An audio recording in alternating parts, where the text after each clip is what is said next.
Episode opening സീനിൽ ആ പച്ചത്തലയൻ അവനാണെങ്കിൽ ആ ഫിഷെ കൈ തകർത്ത് താഴേക്കിടും. അതിനുശേഷം അങ്ങനെ ടേൺ ചെയ്ത് അവനെ ചവിട്ടി അരച്ച് അവിടെ ഇല്ലാതാക്കുകയാണ്. ജനങ്ങളാണെങ്കിൽ ആ കാഴ്ച കണ്ട് ടെൻഷനാവും. ജനങ്ങൾ മാത്രമല്ല, ആങ്കറിന് പോലും ഒരു സെക്കൻഡ് അവന്റെ കലി അടക്കാനായിട്ട് കഴിയില്ല.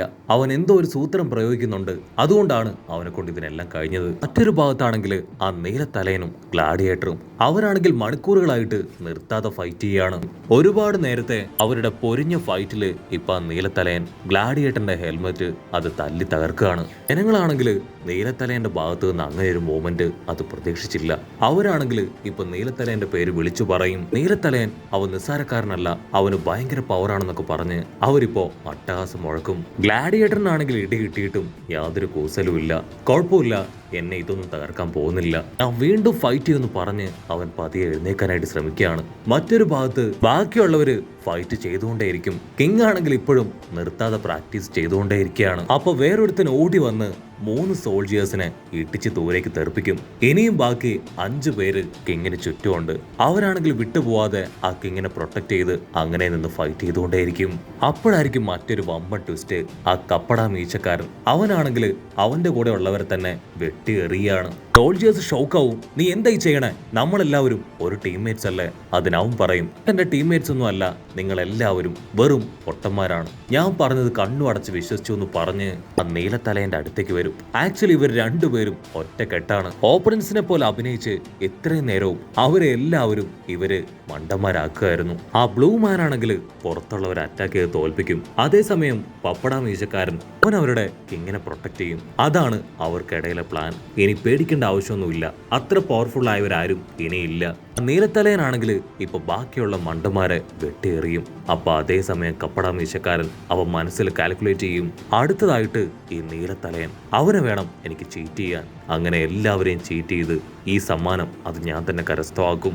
കപ്പട മീശക്കാരനാണെങ്കിൽ ഗ്യാപ്പില് ഒരു കത്തിയെടുത്ത് നീലത്തലയനെ വെട്ടാനായിട്ട് ഓടി അടുക്കും.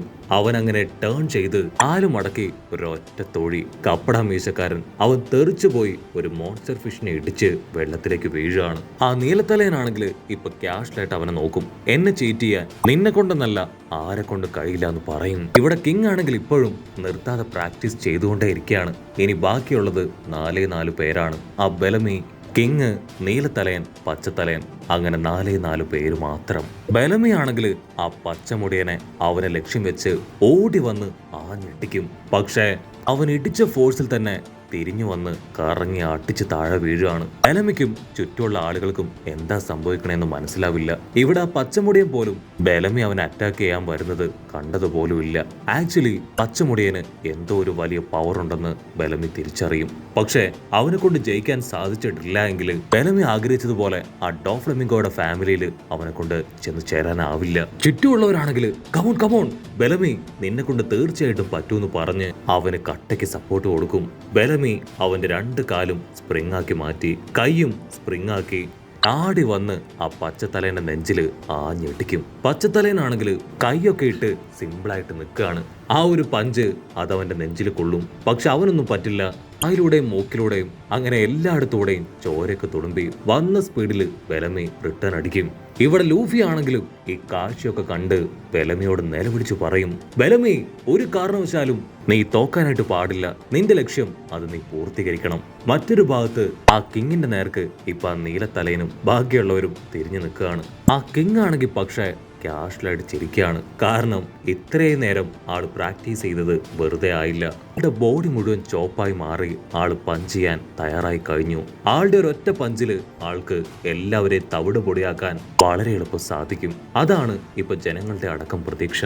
നമ്മുടെ കിങ് അവൻ കൈയൊക്കെ ചുരുട്ടി കണ്ണില് തീക്ഷ്ണതയൊക്കെ കൊണ്ടുവന്ന് ഇടിക്കാൻ ചാടി ചാടി നിൽക്കും. അവിടുന്ന് അങ്ങനെ സീൻ കട്ട് ചെയ്ത് ഇപ്പൊ ഫ്രാങ്കിയെയും ആ ഡോളിനെയും കാണിക്കും. അവർ രണ്ടുപേരും എവിടേക്കോ നടക്കുകയാണ്. ഫ്രാങ്കി ആ ഡോളിനോട് പറയും, എനിക്ക് എത്രയും വേഗം ആ സ്മൈൽ ഫാക്ടറി കണ്ടെത്തണം. എന്റെ ബീം പവർ ഉപയോഗിച്ച് ആ ഫാക്ടറി തകർത്ത് പിന്നീട് നിങ്ങളുടെ എല്ലാവരുടെയും കിങ്ങായ ആ ഡോഫ്ലമിംഗോ അവനെ എനിക്ക് കൊന്നു തള്ളണം. ഫ്രാങ്കി പറയുന്നത് കേട്ട് ആ ഡോള് അവൻ പ്രത്യേകിച്ച് ഒന്നും മിണ്ടാതെ മുൻപിലേക്ക് തന്നെ നടക്കും. അതിന് ഫ്രാങ്കി അവൻ ടെൻഷനാവും. നിനക്കൊന്നും എന്നോട് പറയാനില്ലേ? ഇല്ലെങ്കിൽ ഇവിടെ വെച്ച് എന്റെ അടുത്ത് നിന്ന് നീ പോ.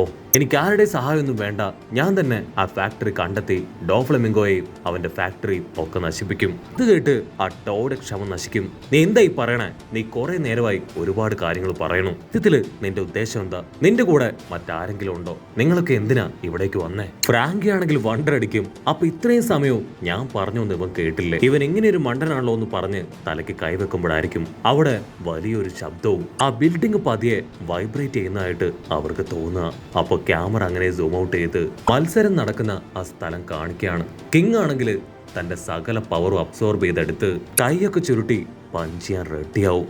അവിടെ ഉണ്ടായിരുന്ന ജനങ്ങളാണെങ്കിൽ പേടിച്ച് രക്ഷിക്കടാ എന്ന് നിലവിളിച്ച് എക്സിറ്റ് നോക്കി പുറഞ്ച ഓടും. കാരണം അവന്റെ ആ ഒരു പഞ്ച് അത് കിട്ടിയ ആ ഒരു പ്രദേശം മുഴുവൻ തകരും.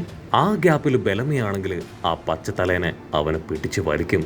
ഇവിടെ നീലത്തലയൻ അവൻ കിങ്ങിനെ തടയാനായിട്ട് ഓടി അടുക്കുമ്പോഴേക്കും കിങ് ആളുടെ ഫുൾ പവർ എടുത്ത് ഒരൊറ്റ ഇടി. ആ നീലത്തലയനും അവിടെ ബാക്കി അവശേഷിച്ചിരുന്നവരും അങ്ങനെ എല്ലാവരും ഒരുപാട് ഫോഴ്സിൽ തെറിച്ചു പോവാണ്. അവിടെ മുഴുവനും വലിയൊരു ഇടിമിന്നൽ പോലെ എന്തോ ഒന്ന് പുറത്തേക്ക് പ്രവഹിക്കും. മാത്രമല്ല വലിയ ശബ്ദവും പുകയും പൊടിപടലങ്ങളും എല്ലാം തന്നെ പുറത്തേക്ക് തെറിക്കുകയാണ്. ഒരു സെക്കൻഡ് എല്ലാവരും ആ മാൻഷൻ അത് ഇടിഞ്ഞു വീഴുകയാണെന്ന് ചിന്തിക്കും. പക്ഷേ ആ മാൻഷന് പ്രത്യേകിച്ച് കുഴപ്പമൊന്നുമില്ല. പക്ഷെ എന്താ ആ ഒരു സ്റ്റേജ് അത് മുഴുവനായിട്ടും തകർന്ന് വീണിരിക്കുകയാണ്. ഇവിടെ ആങ്കർ ആണെങ്കിൽ അപ്പോഴും നിർത്താതെ വിളിച്ചു പറഞ്ഞുകൊണ്ടേയിരിക്കും. കിങ് അദ്ദേഹം എല്ലാവരെയും ഇടിച്ച് തോൽപ്പിച്ചിരിക്കുകയാണ്. ഇനി ആരും അദ്ദേഹത്തെ ഡിഫീറ്റ് ചെയ്യാനില്ല. ഈ 3 ബ്ലോക്കിലെ വിജയ് അത് അദ്ദേഹം തന്നെയാണെന്ന് പറയും. ചുറ്റുമുള്ള ജനങ്ങളും ഇപ്പൊ അദ്ദേഹത്തെ തന്നെ നോക്കും. അപ്പോഴായിരിക്കും മറ്റൊരു വമ്പ ട്വിസ്റ്റ്. അവിടെ വേറൊരാൾ ഇനിയും ബാക്കിയുണ്ട്. ജനങ്ങളെല്ലാവരും അവന് നേരെ പോയിന്റ് ചെയ്യും. അവനുള്ളത് ആ കിങ്ങിന്റെ ഓപ്പോസിറ്റ് സൈഡിലാണ്. അവന്റെ ഡിഫൻസ് പവർ വെച്ചാണ് ഇപ്പൊ അവിടെ പിടിച്ചു നിന്നത്. അത് മറ്റാരുമല്ല, സാക്ഷാൽ ആ പച്ചത്തലയൻ.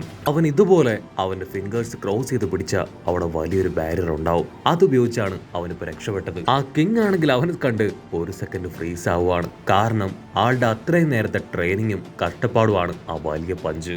ആ പഞ്ച് കൊണ്ട് എല്ലാവരുടെയും കഥ തീരുമെന്നാണ് അദ്ദേഹം കരുതിയത്. പക്ഷെ എല്ലാം ഇപ്പോ കീഴ്മേൽ മറിഞ്ഞിരിക്കുകയാണ്. അവന് മറ്റൊന്നും ചെയ്യേണ്ട യാതൊരു ആവശ്യവുമില്ല. ഇതുപോലെ ചെറിയ ചില ആക്ഷൻസ് കാണിച്ചാൽ മതി. കാരണം അവൻ കഴിച്ചിരിക്കുന്നത് ബാരിയർ ഡെവൽ ഫ്രൂട്ട് ആണ്. അതിന്റെ പവറിലാണ് അവനെ കൊണ്ട് ഇതെല്ലാം തന്നെ ചെയ്യാൻ കഴിയുന്നത്. ആണെങ്കിൽ സിമ്പിൾ ആയിട്ട് അവൻ ക്രിയേറ്റ് ചെയ്ത ബാരിയർ അതങ്ങനെ സ്പീഡിൽ കൊണ്ടുവന്ന് ഇപ്പൊ കിങ്ങിന്റെ ദേഹത്തേക്ക് അടിച്ച് തെറിപ്പിക്കും.